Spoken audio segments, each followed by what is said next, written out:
চারটে রাজা পাঁচটা রাজার বিরুদ্ধে যুদ্ধ করলো। সব কথাগুলো মন দিয়ে শুনবে না, কথাগুলোর পেছনে কারণ আছে। তো চারটে রাজা পাঁচটা রাজার বিরুদ্ধে যুদ্ধ ঘোষণা করলো, আর চারটে রাজা পাঁচটা রাজাকে কি করলো, হারিয়ে দিল। পাঁচটা রাজা চারটে রাজাকে হারায়নি, চারটে রাজা পাঁচটা রাজাকে হারিয়ে দিল। আর যখন হারিয়ে দেওয়ার পরে যে ঘটনাটা তখনকার দিনে ঘটতো, সেটা সব লুট করে নিয়ে চলে যেত। তো যখন চারটে রাজা পাঁচটা রাজাকে হারিয়ে দিল, আর এই পাঁচটা রাজার মধ্যে একটা রাজা ছিলেন, সেটা হচ্ছে সদমের রাজা। আর যখন হারিয়ে দিল তখন সদমের রাজা লাজ গুটিয়ে পালিয়ে গেছে। আর যখন পালিয়ে গেছে, যখন রাজা নেই, তখন সেই রাজত্বের মানুষের অবস্থা কী হতে পারে।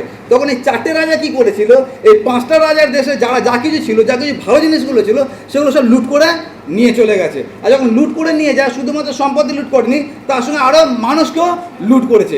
আর ভুল করে সে মানুষের মধ্যে একজন মানুষ ছিল, তার নাম কি ছিল, লোট। আর সেই লোটকে হরণ করে নিয়ে চলে গেছে। শুধু লোটকে না, লোটের সঙ্গে যা কিছু ছিল সকল কিছু নিয়ে হরণ করে নিয়ে চলে গেছে। তখন একটা ইব্রিয় লোক এই খবরটা কাকে দিয়েছে, অব্রাহামকে এই খবরটা দিয়েছে। কেন অব্রাহামকে দিয়েছে, তার কারণ অব্রাহামের এ হচ্ছে ভ্রাতুষ্পুত্র, ভাইয়ের ছেলে। আর সেই জন্য অব্রাহামকে খবরটা দিয়েছে যে তোমার ভাইয়ের ছেলেকে কিডন্যাপ করে নিয়ে চলে গেছে। যখন অব্রাহাম এই খবরটা পেয়েছে, তখন অব্রাহাম কি করেছে, তার বাড়িতে তখন ছিল 318 জন। আর সেটা লেখা আছে, দেখবেন আপনারা পুরোটা পড়ে নেবেন 14 অধ্যায়। আর সেখানে লেখা আছে 14 পদে লেখা আছে, আপন গৃহজাত 318 জন অভ্যস্ত দাসকে লইয়া দান পর্যন্ত ধাবমান হইয়া গেলেন। আর অব্রাহাম 318 জন লোককে নিয়ে যুদ্ধ করতে যাচ্ছেন। কতজন রাজার বিরুদ্ধে, 4 জন রাজার বিরুদ্ধে, 5 জন না, 4 জন রাজার বিরুদ্ধে 318 জনকে নিয়ে অব্রাহাম যাচ্ছে যুদ্ধ করতে। কোন ক্ষমতা আমরা জানি না, কিন্তু তিনি বেরিয়ে পড়ছেন যুদ্ধ করার জন্য। আর তারপরে যখন যুদ্ধ করার জন্য গেলেন, 4টে রাজার বিরুদ্ধে মাত্র 318 জনকে নিয়ে। আর 318 জনের সৈনিক না, কিন্তু এরা তলোয়ার চালাতে জানে, এরা দাস লেখা আছে। আর তাদেরকে নিয়ে যখন যুদ্ধ করতে গেল, আর তারপরে 4টে রাজার সৈন্যদলকে হারিয়ে দিয়েছে। আর হারিয়ে দিয়ে এখন লোটকে উদ্ধার করে নিয়ে আসছে। যখন লোটকে উদ্ধার করে নিয়ে আসছে, সেই সময় এই ঘটনাটা ঘটছে। কি ঘটনা ঘটছে, লেখা আছে, এবং সালেমের রাজা মলকিসেদক রুটি এবং দ্রাক্ষরস নিয়ে তার কাছে আসলেন। আর তারপরে কি করলেন, এসে তাকে এই রুটিটা দেওয়া হলো এবং তাকে আশীর্বাদ করা হলো। তার মানে ঘটনাটা কি, ঘটনাটা হচ্ছে এই অব্রাহাম তার ভাইপোকে উদ্ধার করে নিয়ে আসছেন। আর সেই সময় এই লোকটা, যার নাম হচ্ছে মলকিসেদক, তিনি কি করলেন, রুটি এবং দ্রাক্ষরস নিয়ে অব্রাহামকে দিলেন। আর তারপরে যে ঘটনাটা লেখা আছে, তিনি অব্রাহামকে দিলেন, আর তারপরে অব্রাহামকে আশীর্বাদ করলেন, বললেন, স্বর্গমর্তের অধিকারী পরাৎপর ঈশ্বর তোমাকে আশীর্বাদ করুক। আর এখানে যে কয়েকটা ঘটনা আছে অত্যন্ত গুরুত্বপূর্ণ।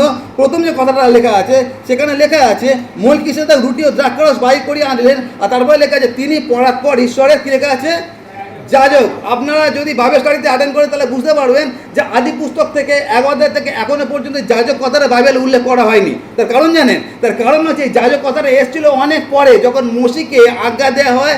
আর তারপরে সেখানে বলা হয়েছিল লেবীয় বংশরা কী হবে, যাজক হবে। এখন লেবীয় বংশ নেই। আর সেই জন্য এই যাজক কথাটা বাইবেলে প্রথমবার এখানে উল্লেখ করা হলো। আর এর পিছনে কারণ আছে। আরেকটা কথা উল্লেখ করা আছে প্রথমবার, সেটা কি, মলকিসেদক রুটি এবং দ্রাক্ষরস নিয়ে আসলেন। এই রুটি এবং দ্রাক্ষরস আপনার এবং আমার কাছে অতি পরিচিত একটা কথা না, তার কারণ এটা প্রভুর ভোজ। কিন্তু এইখানে এটা অত পরিচিত ছিল না। এই প্রথমবার এই কথাটাকে উল্লেখ করা হয়েছিল, সেটা হচ্ছে রুটি এবং দ্রাক্ষারস। আর যেই মানুষটার কথা বলা হচ্ছে, তার নাম কি, মলকিসেদক। আর এটা এমনই একটা রহস্যময় চরিত্র আছে যে এটা অত্যন্ত গুরুত্বপূর্ণ একটা ফিগার, চরিত্র। কিন্তু এনার সম্বন্ধে সমগ্র বাইবেল জুড়ে সেরকম কিছু লেখা নেই। শুধুমাত্র এই যে আদি পুস্তক, সেখানে মাত্র 3টে পদ লেখা আছে, 18, 19 এবং 20 পদ। আর যে 3টে পদ লেখা আছে সেটাও অসম্পূর্ণ। মানে কোথা থেকে আসলেন, কোথায় গেলেন, আমরা কিছু জানি না। মানে কোনো রকম ভূমিকা ছাড়া তিনি গল্পের মধ্যে ঢুকে গেলেন, আর কোনো রকম ব্যাখ্যা ছাড়া আর গল্প থেকে বেরিয়েও চলে গেলেন। এটা হচ্ছে মলকিসেদক। অথচ এই মলকিসেদক হচ্ছে অত্যন্ত গুরুত্বপূর্ণ একটা চরিত্র আছে। আর এই মলকিসেদককে ঘিরে প্রচুর মানুষের মধ্যে অনেক কিছু প্রশ্ন আছে। আর শুধু প্রশ্ন নেই, এই নিয়ে অনেক থিওরিও আছে মলকিসেদককে কেন্দ্র করে। তো আজকে আমরা যেটা দেখবো, সেটা হচ্ছে এই যে মলকিসেদক, যার সম্বন্ধে মাত্র 3টে কথা এখানে লেখা হয়েছে। আর এর সম্বন্ধে আরেকটা কথা লেখা হয়েছে, সেটা হচ্ছে গীত সংগীতে 110-এর 4 পদে সেখানে লেখা হয়েছে। আর তাছাড়া পুরাতন নিয়মে কিছু লেখা হয়নি এই ব্যক্তি সম্পর্কে। অথচ এই ব্যক্তিটা অত্যন্ত গুরুত্বপূর্ণ। তার নাম কি, মাথায় ঢুকে নিন, তার নাম কি, মলকিসেদক। আর এটা হচ্ছে অত্যন্ত গুরুত্বপূর্ণ একটা ফিগার আছে। আর তারপরে নতুন নিয়মে শুধুমাত্র একটা বইয়ের মধ্যে এই ব্যক্তির কথা উল্লেখ করা যায়। কে সেটা, ইব্রিয় পুস্তক 5, 6 এবং 7 অধ্যায়। আর সেই জন্য আজকে আমরা যেটা দেখছি সেটা হচ্ছে মলকিসেদক। এখন আপনাদের প্রশ্ন হতে পারে যে আমরা কিছুক্ষণ আগে খেজুর পাতা উড়িয়েছি আর এখন মলকিসেদককে নিয়ে আলোচনা করছি, ব্যাপারটা কি? তো সেটাই আজকে আমরা দেখার চেষ্টা করব যে আজকের দিনে খেজুর পাতা পর্বের দিন কেন মলকিসেদক, এই সম্পর্কটা কী আছে সেটা আমরা দেখার চেষ্টা করব। আর দেখার জন্য আমরা যেটা করব সেটা হচ্ছে আমরা পড়েছি অলরেডি লুক লিখিত সুসমাচার 19 অধ্যায়। আপনাদেরকে অনুরোধ করব আবার খোলার জন্য। আর সেখানে লেখা আছে 28 পদ থেকে, লুক লিখিত সুসমাচার 19 অধ্যায় 28 পদ থেকে কী লেখা আছে? সেখানে লেখা আছে, এই সকল কথা বলিয়া তিনি তাহাদের অগ্রসর চলিলেন, জেরুজালেমের দিকে উঠিতে লাগিলেন। আর তারপরে যে ঘটনাটা আছে আমরা অলরেডি করে নিয়েছি। সেটা কি? সেটা হচ্ছে খেজুর পাতা নিয়ে হোসানা হোসানা। ওটা কবে হয়েছিল? প্রথম 2000 বছর আগে হয়েছিল, যখন জেরুজালেমে প্রথমবার প্রভু যিশু গাধার পিঠে করে প্রবেশ করেছিলেন। তো 18 অধ্যায় যেটা লেখা, 19 অধ্যায় যেটা লেখা আছে সেটা কি? প্রভু যিশু জেরুজালেমে প্রবেশ করছেন। এই দুটো ঘটনা মাথায় রাখবেন। কি? এক হচ্ছে মলকিসেদক রুটি নিয়ে আব্রাহামের কাছে আসলেন। দ্বিতীয়টা কি? সেটা হচ্ছে প্রভু যিশু গাধার পিঠে করে জেরুজালেমে প্রবেশ করছে। এই দুটো ঘটনা মাথায় রাখবো। আর তারপরে আজকে আমরা দেখার চেষ্টা করবো আজকের দিনে মলকিসেদক কেন আমাদের জন্য গুরুত্বপূর্ণ। বা অন্য কথায় যদি বলি, এই মলকিসেদকের সঙ্গে প্রভু যিশুর যে ঘটনাটা আছে 19 অধ্যায়, তার মিলটা কি আছে ওটা আমরা দেখার চেষ্টা করবো। প্রথম যে বিষয়টা আমরা দেখবো সেটা হচ্ছে এই যে যখন আব্রাহাম যুদ্ধ জয় করে যখন ফিরছেন, তখন মলকিসেদক সেখানে রুটি এবং দ্রাক্ষারস নিয়ে গেলেন। প্রথম যে বিষয়টা সেটা হচ্ছে এই মলকিসেদককে কে পাঠিয়েছিল আব্রাহামের কাছে? আব্রাহাম কি তাকে মেসেজ পাঠিয়েছিল যে ভাই আমি অনেক ক্লান্ত আছি, তুমি আমার জন্য রুটি এবং দ্রাক্ষারস নিয়ে আসো? কিছু লেখা নেই। প্রথম যে বিষয় সেটা হচ্ছে যে বিনা নিমন্ত্রণে আগমন করা, বিনা নিমন্ত্রণে আগমন করা। এই কথাটার মানেটা কি? এই কথা মানে হচ্ছে মলকিসেদককে কেউ বলেনি আব্রাহামের কাছে আসার জন্য। আর সব থেকে বড় কথা, আব্রাহাম জানতেনই না যে মলকিসেদক বলে একটা লোক আছে। ওটা তিনি জানতেনই না। প্রথমবার তিনি জানলেন, যেটা আপনি প্রথমবার জানছেন, প্রথমবার আব্রাহাম জেনেছিলেন যে মলকিসেদক বলে একটা লোক আছে। তার মানে আব্রাহাম তাকে বলেনি যে তুমি আমার জন্য রুটি মাংস নিয়ে আসো। না, রুটি মাংস না, রুটি আর দ্রাক্ষারস নিয়ে আসো। আসলে আমি হচ্ছি মাংসপ্রিয় লোক, ওই জন্য মুখ থেকে ভুল করে মাংসই বেরিয়ে যাচ্ছে। তো রুটি এবং দ্রাক্ষারস নিয়ে আসো। তো তার মানে মলকিসেদককে ইনভাইট করা হয়নি, বিনা ইনভিটেশনে চলে এসছে। অন্যদিকে যদি আমরা যিশুর ক্ষেত্রে দেখি, যে আজকে আমরা গান করেছি হোসানা, আজকে আমরা তাকে ওয়েলকাম করছি। কিন্তু প্রভু যিশু যদি জীবনী দেখি, যদি আমরা তার জীবন এবং তার কার্যসূচি দেখি, তাহলে প্রভু যিশুকে আমরা দেখতে পারি যে জেরুজালেমে তাকে কেউ আমন্ত্রণ জানায়নি যে প্রভু তুমি আসো জেরুজালেমে এবং আমাদের জন্য গাধার পিঠে ওঠো। তাকে কেউ আমন্ত্রণ জানায়নি। বরঞ্চ যিশুর ক্ষেত্রে যে ঘটনাটা ঘটেছিল সেটা উল্টো ঘটনা ঘটেছিল। সেটা কি? সেটা লেখা আছে লুক লিখিত সুসমাচার 4 অধ্যায় 24 পদে একটা কথা লেখা আছে। খুব তাড়াতাড়ি কে পড়তে পারবেন? 4 অধ্যায় 24 পদ, লুক লিখিত সুসমাচার পড়তে পারবেন? 24 পদ।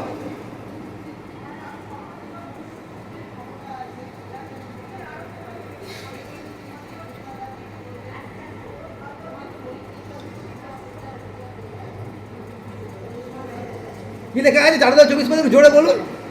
ভাববাদী নিজের গ্রামে লেখা আছে তো। ভাববাদী মানে এটা আমাদের চলতি ভাষায় বলি সেটা হচ্ছে চেনাগুনির কি কদর নেই। তো সেটা এখানে প্রভু যিশু বলে। তার মানে জেরুজালেম জায়গাটা হচ্ছে প্রভু যিশুর জন্মভিটে। সেখানে তোমার জন্ম হয়েছে এবং সেখানে তিনি বড় হয়েছেন। কিন্তু প্রভু যিশু জেরুজালেমে কাজ করতে পারেননি। খুব সব মিলিয়ে হয়তো তিনি কয়েক সপ্তাহ বা খুব বেশি হলে 2 থেকে 3 মাস তিনি জেরুজালেমে কাজ করতে পেরেছেন। বাকি কাজ তিনি করেছেন 2.5 থেকে 3 বছর তিনি কাজ করেছেন কোথায়? গালিলে। আর যদি ম্যাপ থাকতো তাহলে আপনাদেরকে দেখাতাম। গালিল হচ্ছে ওপর দিকে গালিল আর নিচে হচ্ছে জেরুজালেম। তিনি জেরুজালেমে কাজ করতে পারেননি, তার কারণ তাকে বিরোধিতা করা হয়েছিল। তিনি চলে গিয়েছিলেন গালিলে। ওই জন্য যা কিছু আছে দেখবেন জলের ওপর থেকে হাঁটছে, সমুদ্রকে ধমক দিচ্ছে, পিটারকে বলছে তুমি ডাল দিকে জাল ফেলো। এই যা কিছু ঘটনা ঘটছে গালিল সাগরকে কেন্দ্র করে, গালিল কফরনাম এগুলোকে কেন্দ্র করে ঘটছে। আজকে যখন তার মৃত্যুর 1 সপ্তাহ আগে তিনি জেরুজালেমে ফিরে আসছেন, প্রশ্ন হচ্ছে যে প্রভু যিশুকে আমন্ত্রণ কে করলো? কেউ আমন্ত্রণ করেনি। বা অন্য কথায় যদি বলি, কেন প্রভু যিশু বিনা নিমন্ত্রণে আজকে জেরুজালেমে ফিরে আসে? আর ওটা হচ্ছে আমাদের কাছে আজকে সব থেকে ইম্পর্টেন্ট বিষয় আছে। কেন ফিরে আসে সেটা আমরা পড়বো।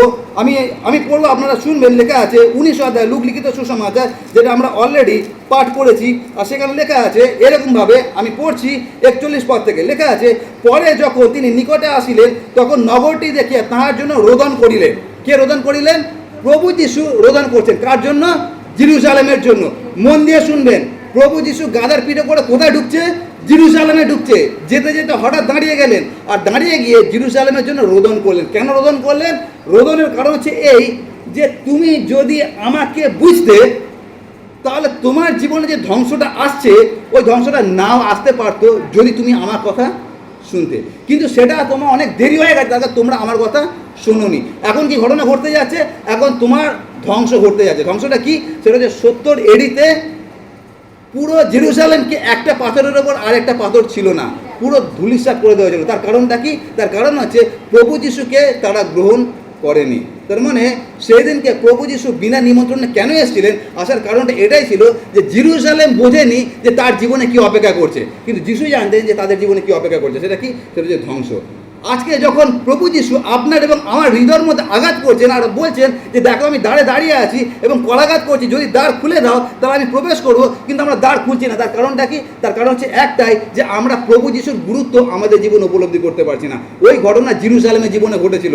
আপনারা যখন আমি বলছি আপনারা এর গুরুত্ব উপলব্ধি করতে পারছেন না, তার কারণ জেরুজালেমের পাঁচিলের ভেতরে আপনারা ছিলেন না যখন টাইটাস জেরুজালেমকে বন্দি বানিয়েছিল। সেখানে এতটা ভয়ানক নারকীয় একটা ঘটনা ঘটেছিল যে প্রত্যেকটা মানুষকে সেখানে জ্বালিয়ে দিয়েছিল, আর একটা পাথরের উপর একটা পাথর রাখতে দেয়নি, পুরো ধুলো বানিয়ে দিয়েছিল। কেন হয়েছিল? তার কারণ তারা যিশুর গুরুত্ব তাদের জীবনে বোঝেনি। আজকে আমাদের জীবনে সে একই পরিস্থিতি। আমরা যদি যিশুর গুরুত্ব আমাদের জীবনে বুঝি, তাহলে আমরা বুঝতে পারবো আমাদের জীবন আগামী দিনে কী অপেক্ষা করছে, কিন্তু আমরা কেউ বুঝি না। সেটা কি? সেটা হচ্ছে যিশুর বাইরে যেটা আছে সেটা একটা জিনিস আছে, সেটা হচ্ছে ধ্বংস আছে। আর সেই জন্য যিশু আমাদের হৃদয় কেন আঘাত করছে? তার কারণ যিশু জানেন যে আমরা যদি তাকে আমাদের হৃদয়ের স্থান না দিই, যিশুর কিচ্ছু এসে যাবে না। এসে কার যাবে? আপনার এবং আমার এসে যাবে। তার কারণ আগামীকাল আপনি এবং আমরা নরকে যাব যদি যিশু আমার হৃদয়ের মধ্যে না থাকে। আর সেই জন্য সেই দিনকে প্রভু যিশু বিনা নিমন্ত্রণে জেরুজালেমে প্রবেশ করেছিলেন। আজকে আপনার হৃদয় প্রবেশ করতে চান, তার কারণ হচ্ছে একটাই, তার কারণ তিনি জানেন যদি যিশু আমার হৃদয়ের মধ্যে না থাকে তাহলে আমার পরিণতি কি? সেটা হচ্ছে ধ্বংস। কিছুদিন আগে আমি বাইবেল স্টাডিতে শেখাচ্ছিলাম অন্য একটা মণ্ডলীতে, আমি তাদেরকে জিজ্ঞাসা করেছিলাম যে আমরা কেন এই পরিত্রাণকে কোনো গুরুত্ব দিই না। জানেন কেন আমরা পরিত্রাণকে গুরুত্ব দিই না? আপনি কোনোদিন বাইবেলে দেখেছেন যে এখানে আদম এবং হবা তারা একটা ইমেল পাঠালো প্রভু যিশুকে বা ঈশ্বরকে? ইমেল কি পাঠালো? যে প্রভু, যতক্ষণ আমরা তোমার সঙ্গে ছিলাম কোনো সমস্যা ছিল না, যেদিনকে তুমি আমাদেরকে বাগান থেকে বের করে দিয়েছো এখন মাথার গাম পায়ে ফেলতে হচ্ছে, এখন বুঝতে পেরেছি পাপের পরিণামটা কী আছে, করোনা আসছে, ক্যান্সার আসছে, আরও কত কিছু হচ্ছে। বাবা এখন আমি ভয় লাগছে, তোমাকে একটা কথা বলি, তুমি আমার কথাটা শোনো। এটা হচ্ছে রিকোয়েস্ট, আমরা অ্যাপ্লিকেশন করি না, তো অ্যাপ্লিকেশনের রিকোয়েস্ট কী করা হলো যে তুমি বাবা আমাদের জন্য একটা কিছু ব্যবস্থা করো যাতে এই পাপ থেকে আমরা উদ্ধার পাই। আপনাদের বাইবেলে লেখা আছে? মানুষ কোনোদিন করেছে এই কাজটা? জীবনে করেনি, এখনো পর্যন্ত আমরা করছি না। আমরা বুঝতেই পারছি না আমরা পাপের মধ্যে আছি। আর তার থেকেও বড় কথা যে আমরা পাপের মধ্যে জীবনটাকে বেশি আনন্দ পাচ্ছি। তার কারণ সকাল বিকেল আমরা লাল জল নিজে খেতে পাচ্ছি, 90 ডিগ্রি অ্যাঙ্গেল আমরা ফ্ল্যাট হতে পারছি, এর থেকে আনন্দ আর কী হতে পারে? আর ওই জন্য আমরা বুঝতেই পারি না। আর তার থেকে বড় কথা, আমরা কেউ ঈশ্বরের কাছে বলিনি যে প্রভু তুমি আমাকে পাপ থেকে বাঁচাও, কিন্তু একজন তিনি পাপ থেকে বাঁচানোর জন্য লেখা আছে যখন আমরা পাপী ছিলাম তখন খ্রিস্ট আমাদের জন্য মরলেন। কারণটা কি? কারণটা তিনি জানেন পাপের বেতনটা কি। আর সেই জন্য তিনি একটা খুব সুন্দর গল্প বলেছিলেন। একটা ধনী ব্যক্তি ছিলেন আর তার টেবিলের তলায় লাশ আর বসে থাকতো। ধনী ব্যক্তি কোনোদিন বোঝেনি যে নরকে যাবার যাতনাটা আসলে কি। আমাদের পরিস্থিতি ওই রকম, আমরা কেউ বুঝতে পারছি না যে পাপের পরিণামটা আসলে কি। খালি শুনছি, এখান থেকে বেরিয়ে যাচ্ছে, কিন্তু তার ভয়াবহতা আমরা বুঝি না। জেরুজালেম বুঝেছিল ভয়াবহতাটা কি। প্রভু যিশু বিনা নিমন্ত্রণে আমাদের হৃদয়ের মধ্যে আঘাত করছেন, তার কারণ হচ্ছে একটাই, তার কারণ বাইবেলে লেখা আছে একটা আত্মা যে বিনষ্ট হয় ওটা প্রভু যিশু চান না। ওই জন্য বিনা নিমন্ত্রণে তিনি আমাদের হৃদয়ে আঘাত করছেন যেন আমরা তার জন্য হৃদয়কে খুলে দিতে পারি। কেন? যদি সে আমাদের হৃদয়ের মধ্যে থাকে তাহলে আমরা ধ্বংস হব না। সেই জন্য প্রথম যে বিষয়টা সেটা কি? সেটা হচ্ছে কেন আমাদের হৃদয়ের মধ্যে প্রভু যিশু বিনা নিমন্ত্রণে প্রবেশ করতে চান, তার কারণ আমরা বুঝি না এই পরিত্রাণের গুরুত্ব আসলে কি। আমরা যদি বুঝতে পারতাম যে প্রভু যিশুর গুরুত্ব কি, তাহলে আমরা আমাদের জীবনটা যেরকমভাবে জীবনযাপন করছি ওরকমভাবে আমরা জীবনযাপন করতাম না। আর যেই কারণে আমরা পরিত্রাণকে গুরুত্ব দিই না তার কারণ হচ্ছে এই, আমি আপনাদেরকে সবসময় বলি, সেটা হচ্ছে আইজাককে যদি আমি চাঁদটাকে ওর হাতে দিয়ে দিই তাহলে চাঁদটা নিয়ে কী করে ফুটবল খেলবে। তার কারণ বিনামূল্যে আমরা যখন কোনো জিনিস পেয়ে যাই তার কোনো মূল্য আমরা বুঝি না। আপনি যে কোনো বাচ্চাদের হাতে একটা আইফোন দিয়ে দিন, দেখুন বাচ্চা আইফোনের মূল্য বুঝবে, কিন্তু আমাদের হাতে যদি দিয়ে দেয় ভাবটা আইফোন ব্যাগের মধ্যে রাখবো না, তার কারণ আমরা জানি 1.5 লাখ থেকে 2 লাখ টাকা দাম আছে, কিন্তু বাচ্চারা বুঝবে। একই রকমভাবে আমাদের অবস্থায় বাচ্চাদের মতো পরিত্রাণ একটা এত মূল্যবান জিনিস যার মূল্য সারা পৃথিবী জুড়ে তার মূল্য আমরা নির্ধারণ করতে পারি না, সেটা আমাদেরকে ফ্রিতে দেওয়া হয়েছে কিন্তু আমরা তার গুরুত্ব উপলব্ধি করতে পারছি না। সেই ঘটনা সেদিনকে ঘটেছিল যে রাজা এসেছে জেরুজালেমে গাধার পিঠে করে তাদেরকে উদ্ধার করার জন্য, কিন্তু কেউ তার গুরুত্ব বুঝলো না। আর সবাই চেঁচালো কি? হোসান্না, আমাদেরকে রক্ষা করো। এটা কি রাজা? সেটা হচ্ছে এমন একটা রাজা যে আমাদের জন্য বন্দুক নিয়ে এখন যুদ্ধ করবে রোমীয় সেনাদের বিরুদ্ধে। যুদ্ধ করার জন্য তিনি আসেননি, কেউ সেদিনকে সেটা বোঝেনি। আর দুঃখজনক বিষয়, এখনো পর্যন্ত আমরাও কেউ বুঝছি না। আমরা বছরের পর বছর খেজুর পাতা মোড়াচ্ছি, কিন্তু প্রভু যিশু সত্যি আমাদের হৃদয়ের মধ্যে কোন প্রয়োজনে আছে সেটা আমরা বুঝতে পারছি না। আর সেই জন্য প্রথম মিলটা আছে, সেই প্রথম মিলটা কী আছে, সেটা হচ্ছে এই যে দুজনেই বিনা নিমন্ত্রণে চলে এসেছিল, প্রবেশ করেছিল। দ্বিতীয় যে বিষয়টা আছে সেটা হচ্ছে নাম অর্থ বহন করে। নাম অর্থ বহন করে মানে হচ্ছে মলকিসেদক যে কথাটা আছে, মলকিসেদক কথাটার মানে হচ্ছে প্রথম যেটা দুটো কথা আছে, একটা হচ্ছে মেলেক, মেলেক কথার মানে হচ্ছে রাজা, আর যেটা জেডেক আছে জেডেক কথার মানে হচ্ছে ধার্মিকতা। মানে এটা যদি বাংলায় বলি, মলকিসেদক কথার মানে হচ্ছে ধার্মিকতার রাজা। ধার্মিকতার রাজা হচ্ছে মলকিসেদক। আর আমাদেরকে যদি জিজ্ঞাসা করা হয় যে বাইবেলে একমাত্র ধার্মিকতার রাজা কে আছে, সেটা হচ্ছে প্রভু যীশু খ্রিস্ট আছে, তিনি হচ্ছেন ধার্মিকতার রাজা। সেই জন্য লেখা আছে যিশায় হতে যে তিনি তার মানুষদেরকে ধার্মিকতায় তিনি পরিচালনা করবেন। তো আমাদের ধার্মিকতার রাজাকে সেটা হচ্ছে প্রভু যীশু খ্রিস্ট। আরেকটা যে নাম আছে সেটা কি লেখা আছে দেখুন, ওখানে লেখা আছে এই রাজা মলকিসেদক রাজা কোন দেশের রাজা আছে? সালেমের রাজা আছে। এই সালেমের অর্থ হচ্ছে শান্তি। সালেমের অর্থ কি? শান্তি। তার মানে এই রাজার নামের সঙ্গে দুটো অর্থ যুক্ত আছে। এক কি, তিনি ধার্মিকতার রাজা, আর দ্বিতীয়টা কি, তিনি হচ্ছে শান্তির রাজা। তিনি ধার্মিকতার রাজা আর তিনি শান্তির রাজা। আজকে যখন আমরা খেজুর পাতা উড়িয়েছি, প্রভু যীশু কিসের পিঠে বসে আছে? গাধার পিঠে বসে আছে। তখনকার দিনে ঘোড়ার পিঠে বসে থাকা মানে তলোয়ার নিয়ে আসছি, গাধার পিঠে বসে থাকা মানে আমি শান্তি নিয়ে আসছি। তার মানে যখন প্রভু যীশু আসে না, সেই জন্য যিশাইতে লেখা আছে যে প্রভু যীশুকে বলা আছে তিনি কে? তিনি হচ্ছেন শান্তিরাজ। তার মানে মলকিসেদকের নামে যে দুটো অর্থ আছে, তিনি ধার্মিকতার ঈশ্বর এবং তিনি কিসের ঈশ্বর? তিনি হচ্ছেন শান্তির ঈশ্বর। আর এই দুটো নাম একজনের প্রতি খাটে, সেটাকে সেটা হচ্ছে প্রভু যীশু খ্রিস্ট। তার কারণ তিনি হচ্ছেন ধার্মিকতার ঈশ্বর, তিনি হচ্ছেন শান্তির ঈশ্বর। আর যখন এই দুটো নাম আছে, এই দুটো নামের একটি তাৎপর্য আছে। তাৎপর্য কী আছে সেটা হচ্ছে, দেখবেন আমি যদি আপনাদেরকে জিজ্ঞাসা করি, ইনক্লুডিং মি, আমাকে নিয়ে, যে আমরা কতজন প্রভু যীশুর শান্তি চাই, আমরা সবাই হাত তুলব না? কিন্তু ওই শান্তিটা পেতে গেলে আমাদেরকে যেটা করতে হবে সেটা হচ্ছে তার ধার্মিকতাকে হৃদয়ের মধ্যে রাখতে হবে। এটা কীরকমভাবে একটা গল্প বলি তাহলে বুঝতে পারবেন। সেটা হচ্ছে গরম, আপনারা জানেন কলকাতায় গরমের সময় অনেক গরম হয়, মানে জুন জুলাই মাসে প্রচণ্ড গরম হয়। তো একটা লোক ছিল আমার মতো, তাকে চুল ছিল না, খুব গরম হতো। তো সে বুঝতে পারছে না এই গরমের মধ্যে কী করবে, কারণ কি ফ্যানের হাওয়াতে তার হচ্ছে না। তো একদিন সে যখন রাস্তা দিয়ে হাঁটতে হাঁটতে হঠাৎ দেখতে পেলো এয়ার কুলারের অ্যাড দিচ্ছে। এয়ার কুলার আপনারা জানেন তো, আপনারা যদি সাউথ ইন্ডিয়াতে যান এয়ার কুলার আপনারা দেখতে পাবেন। দেখছে এয়ার কুলারের অ্যাড দিচ্ছে, দেখে খুব ভালো লাগলো। তারপর দোকানে ঢুকেছে, আর ঢুকে দেখছে কি এয়ার কুলারটা দারুণ জিনিস আছে। যখন সামনে দাঁড়িয়েছে, যেই চালিয়ে দিয়েছে একটু ঠান্ডা ঠান্ডা হাওয়া বেরোচ্ছে। একটু এসি না, কিন্তু এয়ার কুলার আলাদা জিনিস আছে। একটা বড় মতো মেশিন হয়, করে আওয়াজ হয়, আর ওখান থেকে ঠান্ডা হাওয়া বেরোয়। মানে আপনার ঘুম না পেলে আপনি ঘুমিয়ে পড়বেন, এরকম একটা বিষয় আছে। আর ওটা খুব ভালো লেগেছে লোকটা। আর ভালো লাগতেও কী করেছে, ওই মেশিনটা অর্ডার করেছে আর মেশিনটা কিনে নিয়ে বাড়িতে চলে এসেছে। আর তারপরে বাড়িতে লোক এসছে, টেকনিশিয়ান এসছে, এসে এয়ার কুলারটাকে ফিট করে দিয়ে চলে গেছে। আর যখন ফিট করেছে, চালিয়ে দেখেছে, আর মালিকটা বসে আছে এয়ার কুলারের সামনে, দারুণ লেগেছে ঠান্ডা। আর তারপরে ধন্যবাদ দিয়ে যে টেকনিশিয়ান সে চলে গেছে। এবার এই লোকটা কী করেছে, এয়ার কুলারটাকে অন করেছে, ঠান্ডা ঠান্ডা হাওয়া বেরোচ্ছে, দারুণ ব্যাপার। আর তারপরে বিছনায় গিয়ে শুয়ে পড়েছে। যখন বিছনায় শুয়ে পড়েছে আবার গরম হচ্ছে। আরে এত টাকা দিয়ে আমি এয়ার কুলার কিনে আনলাম, আবার সেই গরম হচ্ছে। আবার এসে দেখছে এয়ার কুলার থেকে ঠিকঠাক চলছে, গাঁ করে আওয়াজ হচ্ছে। এয়ার কুলার ভেতরে জল ঠিকঠাক আছে, জল থাকার কথা জানেন তো, জল লাগবে, জলও ঠিকঠাক আছে, চলছে, ঠান্ডা হাওয়া বেরোচ্ছে। অথচ আমার কাছে কেন ঠান্ডা হাওয়া লাগছে না? আবারও গিয়ে শুয়ে পড়লো, আবার যে গরম হচ্ছে। ব্যাপারটা কী হচ্ছে? টেকনিশিয়ানকে ফোন করেছে। এবার টেকনিশিয়ান এসছে, টেকনিশিয়ানকে বলছে আরে তোমার এয়ার কুলার আমাকে ঠান্ডা করছে না, আমি যখন শুচ্ছি আমার গরম লাগছে, ব্যাপারটা কী হলো? আর তারপরে যখন টেকনিশিয়ান এসছে, টেকনিশিয়ান যেটা আবিষ্কার করতে পারলো, আপনার শুনলে অবাক হবে। টেকনিশিয়ান যেটা আবিষ্কার করতে পারলো সেটা হচ্ছে এই যে এয়ার কুলারটাকে রেখেছে বারান্দায় আর শুচ্ছে গিয়ে বেডরুমে। বুঝতে পারছেন ব্যাপারটা? এয়ার কুলারটাকে বারান্দায় রেখে অন করে দিচ্ছে, আর সে নিজের বেডরুমে গিয়ে শুয়ে পড়ছে, আর ভাবছে সেখানে আমার ঠান্ডা হবে। এখন যদি তার ঠান্ডা হাওয়া চাই তাহলে কী করতে হবে? এয়ার কুলারটাকে ঘরে ঢোকাতে হবে। যদি আপনি শান্তি চান, যিশুকে আপনার হৃদয়ের মধ্যে ঢোকাতে হবে। এটা হচ্ছে আসল কথা। আর সেই জন্য ধার্মিকতার রাজা যদি আপনার হৃদয় না থাকে, আর আপনি যদি শান্তির জন্য প্রার্থনা করছেন, আমি গ্যারান্টি দিচ্ছি আজকে পুলপিট থেকে দাঁড়িয়ে শান্তি আমরা পাবো না। তার কারণ হচ্ছে যতক্ষণ তার ধার্মিকতা আপনার হৃদয়ের মধ্যে না আসছে, ততক্ষণ আমার প্রিন্সিপাল এইটা, এই আমার গালে যদি একটা চড় মারে আমি 10টা চড় মেরে দেবো, আমি কম যাই।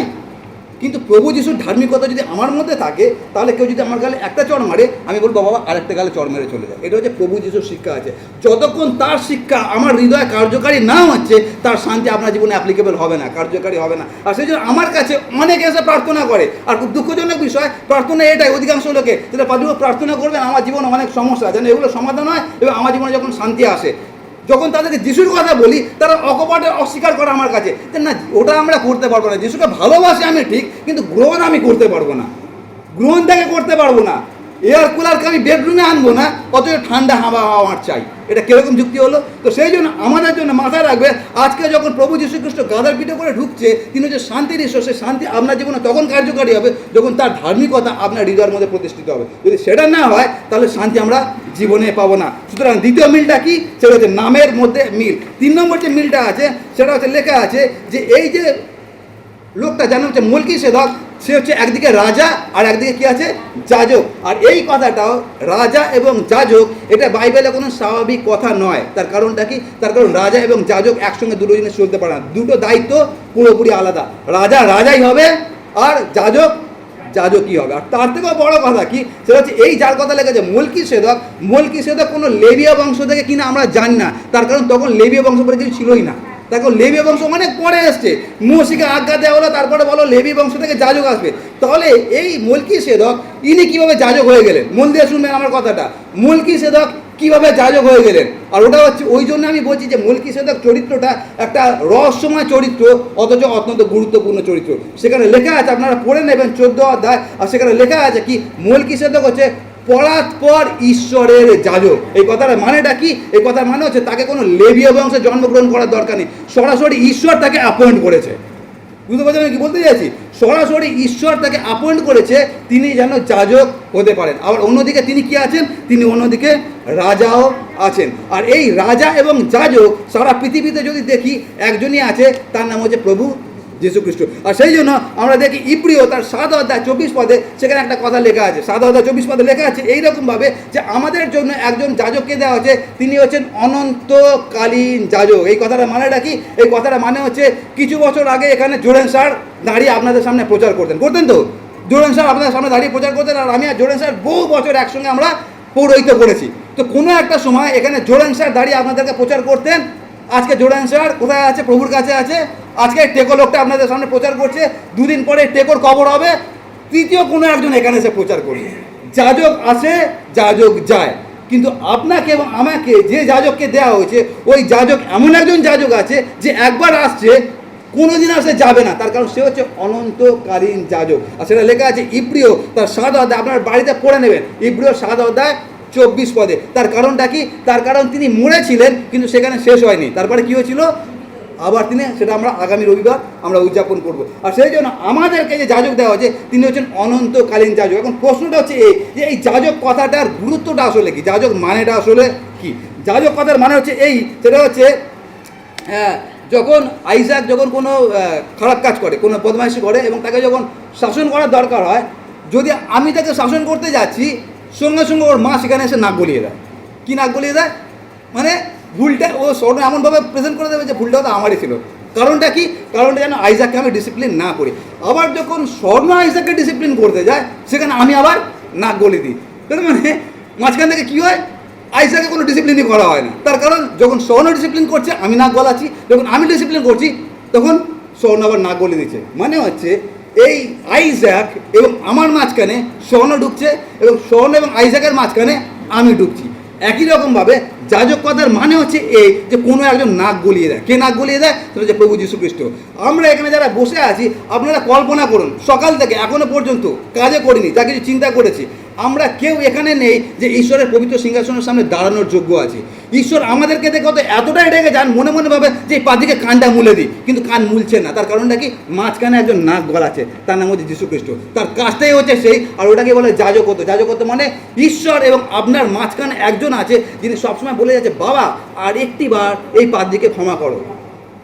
আমরা এখানে বসে আছি শুধুমাত্র তার অনুগ্রহ গুণে। আর সেই জন্য প্রভু যীশু দারুণ দুর্দান্ত একটা উদাহরণ দিয়েছেন। সেটা কি? সেটা হচ্ছে ডুমুর গাছে ফল হচ্ছে না, আর তারপর কি বললেন? মালিক এটাকে কেটে ফেলো। আর তারপরে মলিক যে গার্ডেনার ছিল সে কি বললো? সে বললো, প্রভু আর একটা বছর দেখতে দিন, আমাদের অবস্থা এইরকম, আর একটা বছর আর একটা বছর। এখনো পর্যন্ত যে আমরা বেঁচে আছি সেটা হচ্ছে শুধুমাত্র এই ব্যক্তির অনুগ্রহের গুণে। তার নাম হচ্ছে প্রভু যীশু খ্রিস্ট, যিনি হচ্ছেন অনন্তকালীন যাজক। তিনি ওই যাজকত্ব এখনো পর্যন্ত বিশ্বস্ততা পালন করছে বলে আমরা বেঁচে আছি। তিনি যদি সেকেন্ডের জন্য এই মধ্যস্থকারী বন্ধ করে দেন, আমরা এখানে কেউ নেই আমার থেকে শুরু, আমরা সবাই ধূলিসাৎ হয়ে যাব। তার কারণ আমাদের ওপরে ঈশ্বরের ক্রোধ এতটাই, কিন্তু প্রভু যিশুর জন্য আমরা এখনও পর্যন্ত বেঁচে আছি। সেই জন্য আমাদের জন্য যিনি অনন্তকালীন রাজা আছেন তিনি হচ্ছেন প্রভু যীশু খ্রিস্ট। আর সেই জন্য প্রথম তিমথিও তার 2:5 লেখা আছে যে ঈশ্বর এবং মানুষ তাদের মাঝখানে শুধুমাত্র একজন মধ্যস্থকারী আছেন, আর তার নাম হচ্ছে প্রভু যীশু খ্রিস্ট।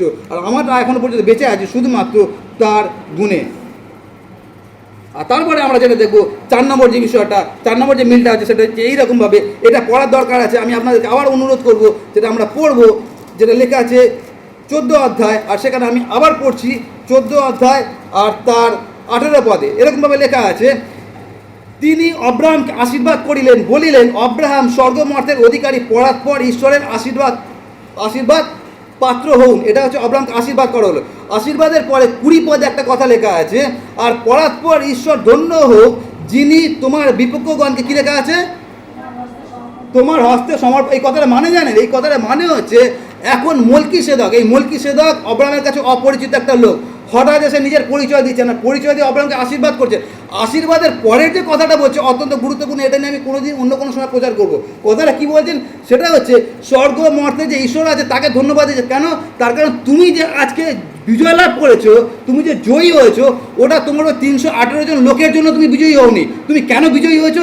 ঈশ্বর তোমাকে বিজয়ী করেছে। তার মানে এটা অব্রাহাম আরেকবার নাড়িয়ে মনে করিয়ে দিল, কি অব্রাহাম তোমার মধ্যে অহংকার যেন না প্রবেশ করে। তারপর তুমি যে আজকে ফিরছো, যে 4 জনকে রাজাকে হারিয়েছো, ওটা কোনো সাধারণ বিষয় ছিল যে 4টে রাজাকে হারিয়েছো, ওটা তুমি তোমার বাহুবলে হারাওনি, ওটা কে হারিয়েছে? ওটা ঈশ্বর হারিয়েছে। তার মানে এখানে মলকিসেদক অব্রাহামকে কি করছে, ওটাকে আমরা ইংরেজিতে বলি রিডাইরেক্ট করা, মানে তাকে আবার পথ নির্দেশ দেওয়া, যে অব্রাহাম তুমি পথ থেকে ভ্রষ্ট হয়েও না। মানে তুমি একটা জিনিস মাথায় রাখো, তোমাকে এই বিজয় কে দিয়েছেন, সফলতা কে দিয়েছেন? সেটা হচ্ছে ঈশ্বর দিয়েছেন। যখন প্রভু যিশুকে বলা হয়েছিল প্রভু আমাদেরকে প্রার্থনা করতে শেখান, তখন প্রভু যিশু একটা প্রার্থনা শিখিয়েছিল, যেটা আমরা আজকে পড়বো। কি প্রার্থনা শিখিয়েছিলেন? হে আমাদের স্বর্গস্থ পিতা। কেন? প্রভু যিশু শেখাতে পারতেন, হে আমাদের প্রভু যীশু খ্রিস্ট, তুমি আমাদের জন্য মরেছিলে, তোমার কাছে প্রার্থনা করি। শিখিয়েছেন তিনি, সেটা শেখান। তিনি কি শিখিয়েছেন? হে আমাদের স্বর্গস্থ পিতা। প্রত্যেকটা ক্ষেত্রে যদি আপনারা দেখেন প্রভু যিশু একটা জিনিসকে প্রাধান্য দিয়েছে, সেটা কি? সেটা পিতাকে প্রাধান্য দিয়েছে। কারণটা কি?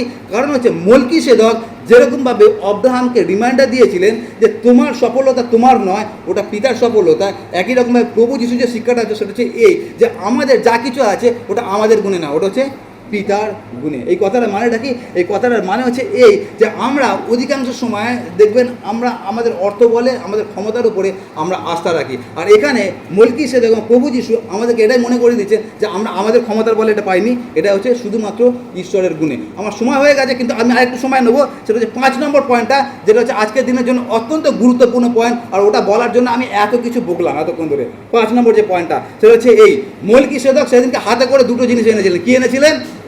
রুটি আর দ্রাক্ষারস। রুটি এবং দ্রাক্ষারস তিনি এনেছিলেন।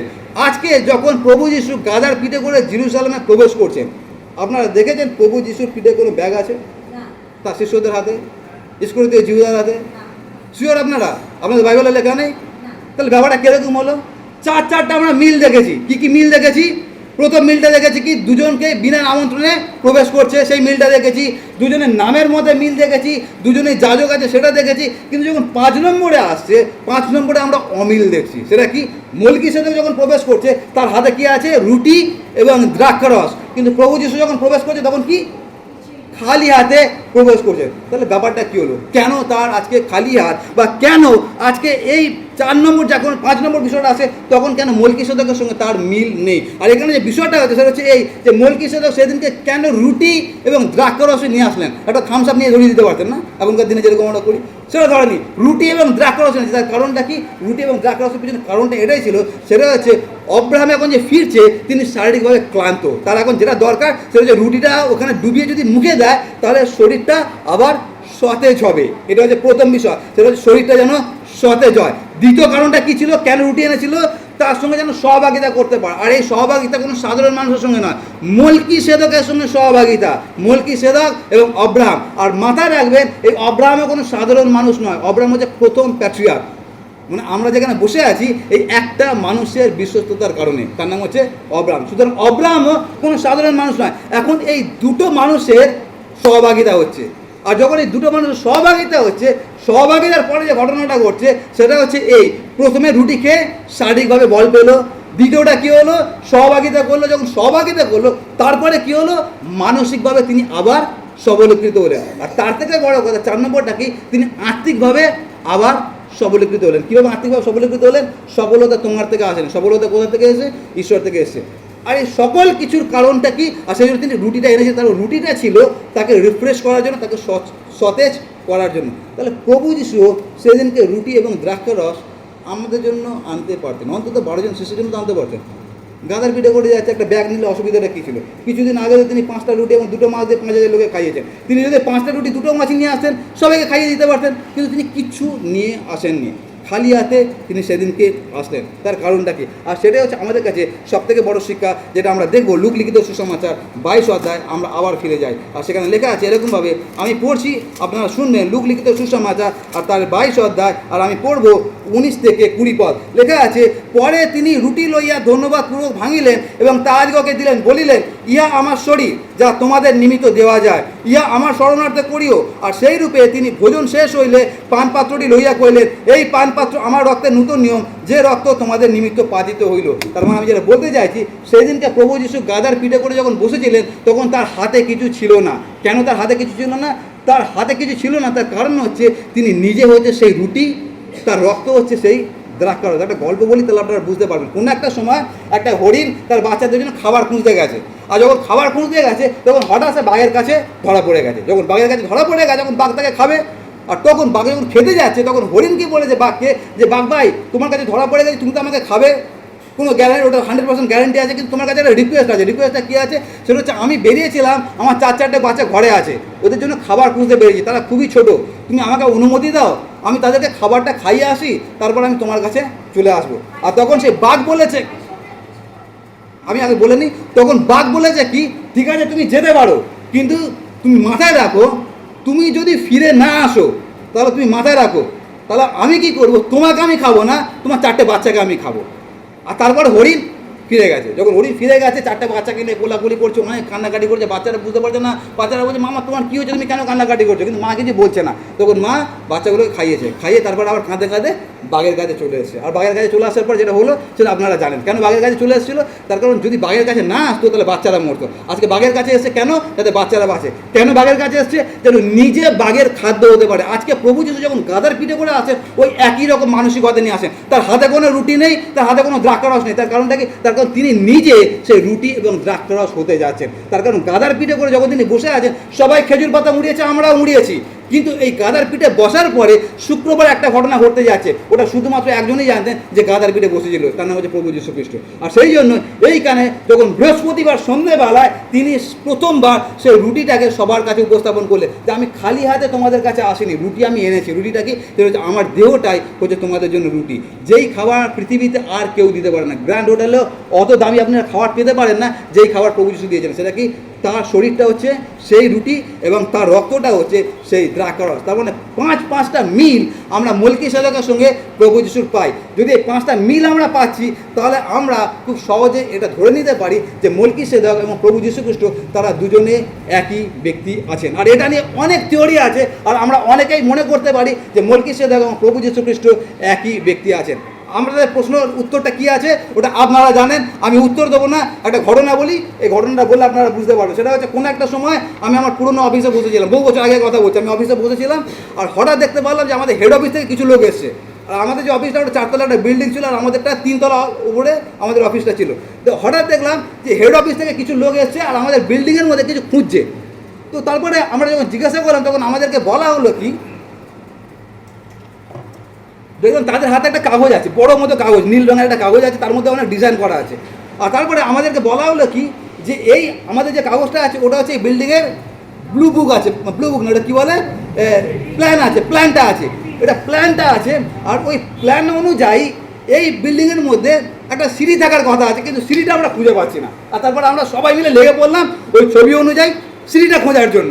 প্রায় ঘন্টাখানেক আমরা সিঁড়ি খুঁজলাম, পুরো বিল্ডিংটাকে চষে পেলাম, কিন্তু সিঁড়িটাকে আর আমরা পেলাম না। অথচ ম্যাপের মধ্যে কিন্তু সিঁড়িটা আছে, প্ল্যানের মধ্যে সিঁড়ি আছে, কিন্তু বিল্ডিংয়ের মধ্যে সিঁড়িটা নেই। আমরা জানি না সিঁড়িটা কোথায় গেল। এখন আপনাদেরকে যদি জিজ্ঞাসা করা হয়, সেটা হচ্ছে এই প্ল্যানটা যেটা আছে কাগজের মধ্যে এবং এই বিল্ডিংটা যেটা আছে, এই দুটো কি এক আছে? দুটো কি এক আছে? কাগজের মধ্যে যে প্ল্যানটা আছে আর যে বিল্ডিংটা দাঁড়িয়ে আছে 4 তলা বিল্ডিং, দুটো কি এক আছে? অত কনফিউজ কেন? সিঁড়ি নেই বলে, সিঁড়ি নেই বলে ওটা ওই বিল্ডিংয়েরই আছে। এবার সিঁড়ির ব্যাপারটা বলি, সিঁড়িটা কি হয়েছে সেটা হচ্ছে এই বিল্ডিংটা 2 ভাইয়ের ছিল, পরবর্তীকালে যখন বিক্রি হয় হাফ পোর্শন আমাদেরকে বিক্রি করেছে আর হাফ পোর্শন অন্যদিকে চলে গেছে, তো সিঁড়িটা ওই হাফ পোর্শনে চলে গেছে। মানে এই বিল্ডিংটা এই নকশারই বিল্ডিং আছে, কিন্তু প্রশ্নটা কি সেটা হচ্ছে এই নকশা এবং বিল্ডিং দুটো কি এক?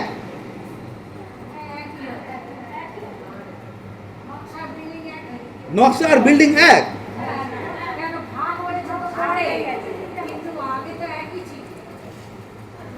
কাগজের নকশা ইট কাঠ পাথরের বিল্ডিং দুটো এক? আমার কথা মন দিয়ে বোঝার চেষ্টা করবেন। আপনারা যে পরিপ্রেক্ষিতে বলছেন ডিজাইনটা আছে সেই জন্য বিল্ডিং আছে সেই জন্য এক বলছেন, আমি ওইটা বলছি না। আমি যেটা বলতে চাইছি সেটা ধরুন আপনাদেরকে একটা ছবি দেখানো হলো, একটা টেকোর মতো লোক আছে এখানে, একটা হালকা দাঁড়িয়ে আছে, ছবি দেখানো হলো। কার ছবি ওটা? কমল নন্দীর ছবি। এখন যদি আপনাকে জিজ্ঞাসা করা হয় এই ছবিটা আর যে জলজ্যান্ত কমল নন্দী পুলপেটে দুটো কি এক, কি বলবেন? এটা ছবি, এটা রক্ত মাংসের মানুষ, এটা প্ল্যান আর এটা হচ্ছে বিল্ডিং। হতে পারে তার মধ্যে নকশাটা আছে, কিন্তু এটা বিল্ডিং আছে আর এটা প্ল্যান আছে। একই রকমভাবে এইটাকে আমরা থিওলজিক্যালি বলি ফোর শ্যাডো, মানে হচ্ছে ছায়া। মল্কিসেদক ছিলেন প্রভু যীশুখ্রিস্টের ছায়া, তিনি প্রভু যীশুখ্রিস্ট ছিলেন না। মাথায় রাখবেন ব্যাপারটা। তার কারণটা কি? মল্কিসেদক সালেম বলে একটা জায়গা ছিল, আর ওই সালেমের এখনকার দিনে নাম জানেন? সালেমের নাম হচ্ছে, যারা বাইবেল বিশেষজ্ঞ আছে তাদের মত অনুযায়ী সালেমের নাম হচ্ছে জেরুসালেম। তার কারণ জেরুসালেমকে বলা হয় শান্তির জায়গা, আর এই শান্তি হচ্ছে সালেম। তার মানে এই জেরুসালেমে কোনো একটা সময় এই লোকটা রাজা ছিলেন যার নাম হচ্ছে মল্কিসেদক, আর তিনি সত্যিই একটা রাজা ছিলেন, রক্তমাংসের রাজা ছিলেন। কিন্তু ঈশ্বর তাকে এমনভাবে প্রেজেন্ট করেছেন যেন তাকে দেখে আমরা বুঝতে পারি যে তার পুত্রের চারিত্রিক গুণাবলীটা কীরকম হতে যাচ্ছে। মন দিয়ে শুনবেন। আর সেই জন্য মল্কিসেদককে রাখা হয়েছিল শুধুমাত্র একটা ছায়া হিসাবে, প্রভু যীশুখ্রিস্টের ছায়া। আপনার ছোটোবেলায় খেলাটা খেলেছেন কিনা আপনি জানি না, আমরা খেলতাম। যখন লোডশেডিং হতো তখন একটা চিমনি জ্বালানো হতো, দেখেছেন তো? আর চিমনির সামনে যদি আপনারা হাত রাখেন দেখবেন দেওয়ালে গিয়ে ছবিটা পড়তো। আর আমরা ছোটোবেলাটা খুব খেলতাম, এরকম করতাম পাখি উঠছে, তবে এরকম করতাম মাছ যাচ্ছে। তো যখন আমরা আলোর সামনে হাত দিতাম তখন ছাওয়াটা কোথায় পড়তো? দেওয়ালে পড়তো। ওটা ছাওয়া আছে, ছাওয়ার সঙ্গে হাত আলাদা আছে। আমার এটা হাত আছে, হাতের ওটা ছাওয়া আছে। মল্কিসেদক হচ্ছেন প্রভু যীশুখ্রিস্টের ছায়া আছে, উনি প্রভু যীশুখ্রিস্ট নেই। প্রভু যীশুখ্রিস্টই আছেন। এখন আমাদের যে বিষয়টা, আমি তো আজকে বাইবেল স্টাডি করানোর জন্য এখানে নেই, তাহলে আপনাদেরকে এইসব কেন বোঝাতে যাচ্ছি? আর ওটাই হচ্ছে আজকে বিশেষ বিষয় আপনাদেরকে বলার জন্য। সেটা হচ্ছে এই, মন দিয়ে শুনবেন, সারাংশ হচ্ছে এই। সেটা হচ্ছে সেই দিনকে অব্রাহাম বুঝতে পারেননি এই মল্কিসেদককে। আমি আপনাদের কাছে পাঁচটা মিল খুঁজে বের করলাম না প্রভু যীশুর সঙ্গে। সেদিনকে অব্রাহাম জানতেন না প্রভু যিশুর সঙ্গে তার কী কী মিল আছে। অব্রাহাম তাকে শুধু এতটুকুই জেনেছিলেন। কি জেনেছিলেন? যে ইনি একজন যাজক আছেন। অব্রাহাম কতটুকু জেনেছিলেন? এতটুকু জেনেছিলেন যে তিনি একজন যাজক আছেন। কিভাবে জেনেছিলেন? তার কথা দ্বারা। তার কারণ তিনি ঈশ্বরের নামে তাকে আশীর্বাদ করেছিলেন। সুতরাং অব্রাহাম মল্কিসেদককে শুধুমাত্র জেনেছিলেন একটা মানুষ হিসাবে এবং একজন যাজক হিসাবে। শুধুমাত্র এতটুকু জানার কারণে সেদিনকে অব্রাহাম মল্কিসেদককে একটা কাজ করেছিলেন। আর সেটা এই লেখা আছে, অব্রাহাম কি করেছিলেন? তার লুটের প্রত্যেকটা জিনিসের দশমাংশ তিনি মল্কিসেদককে দিয়েছিলেন। তার মানেটা কি? তার মানে হচ্ছে এই, সেদিনকে অব্রাহাম মল্কিসেদককে পুরোপুরি বুঝতে পারেননি, শুধুমাত্র বুঝেছিলেন তিনি একজন যাজক। অতটুকু বুঝেই এই লোকটা যার নাম অব্রাহাম, তিনি মল্কিসেদককে এতটা সম্মান করেছিলেন। আজকে আমরা যারা এখানে বসে আছি, আমরা সবাই জানি যীশুখ্রিস্ট কে, আপনার জন্য কি করছে, আমার জন্য কি করছে। কিন্তু প্রশ্ন, আমরা কতটা প্রভু যীশুখ্রিস্টকে সম্মান দিতে পারছি? সেদিনকে অব্রাহাম না বুঝে যদি মল্কিসেদককে এতটা সম্মান দিতে পারে, আজকে মল্কিসেদক সেখানে ছাওয়া ছিলেন, আজকে সেই ছাওয়ার প্রকৃত মানুষকে আমরা পেয়েছি, তার মধ্যে যীশুখ্রিস্ট। তাকে জেনেছি, তাকে দেখেছি, তাকে বুঝেছি, তাকে মেখেছি, তাকে চেখেছি। সকল কিছু করার পরে এখনো পর্যন্ত আমরা কতটা সেই প্রভু যীশুকে আমাদের জীবনের সম্মান দিতে পারছি? আপনারা তো বলতে পারেন আমরা সম্মান দিয়েছি, কিন্তু বাইবেল অনুযায়ী আমরা সম্মান দিচ্ছি না। তার কারণ আজকে আমরা খেজুর পাতা মুড়িয়েছি, হোসান্না আমাকে রক্ষা করো, আমরাই আবার শুক্রবার চেঁচাবো ওনাকে ক্রুশে দাও। আর আমরা কী করে তাকে ক্রুশে দিচ্ছি? আমরা বলছি আমরা খ্রিস্টান আছি, কিন্তু আমরা তার বাক্য অনুযায়ী জীবনযাপন করছি না। আর সেই জন্য আমরা তাকে পুষে দিচ্ছি। আর সেই জন্য আমরা যখন জেনে শুনে পাপের মধ্যে জীবনযাপন করছি, আমরা তাকে পুষে দিচ্ছি। আমরা যখন তার অনুগ্রহকে পকেটের মধ্যে আমরা এটিএম কার্ড হিসেবে ব্যবহার করছি, তখন আমরা ওটাই করছি। আর সেই জন্য লেখা আছে, অনুগ্রহের বাহুল্য যেন হয়, সেজন্য পাপে থাকিব, সেটা দূরে থাকুক। আর ওটা হচ্ছে আমাদের জন্য বাস্তব, আমরা ওটাই করছি। যেহেতু যিশু ক্ষমা করেন, ওই জন্য আমরা জেনে বুঝে পাপ করছি। যখন আমরা এটা করছি, তখন আমরা যিশুকে আমরা পুষে দিচ্ছি। যখন কাজের দ্বারা আমরা তাকে অস্বীকার করছি, তখন আমরা যিশুকে পুষে দিচ্ছি। আমরা যখন তার আহ্বানকে, তার শাসনকে অগ্রাহ্য করছি, তখন আমরা যিশুকে পুষে দিচ্ছি। আর সবথেকে গুরুত্বপূর্ণ বিষয় সেটা হচ্ছে এই, যে যখন আমরা মণ্ডলীর মধ্যে একে অপরের বিরুদ্ধে তিক্ততায় পুষে রাখি হৃদয়ের মধ্যে, সেটা হচ্ছে আমরা প্রভু যিশুকে তখন পুষে দিচ্ছি। আমরা যখন প্রভু যিশু পুষে দিচ্ছি, যখন আমরা এই জগৎকে বেশি ভালোবাসি। আমরা প্রভু যিশু কখন পুষে দিচ্ছি? যখন আমাদের জীবনে ধার্মিকতার কোনো ফল দেখা যাচ্ছে না। আর সবথেকে ইম্পর্টেন্ট, আমরা কীভাবে প্রভু যিশুকে পুষে দিই? সেটা হচ্ছে যখন আমরা তাকে জগতের মাঝখানে অস্বীকার করছি। আর সেই জন্য আমাদের কাছে সারাংশ হচ্ছে এটাই, সেটা হচ্ছে কি? সেটা হচ্ছে অব্রাহাম সেদিনকে মেলকিসেদককে না বুঝে এতটা সম্মান করেছেন।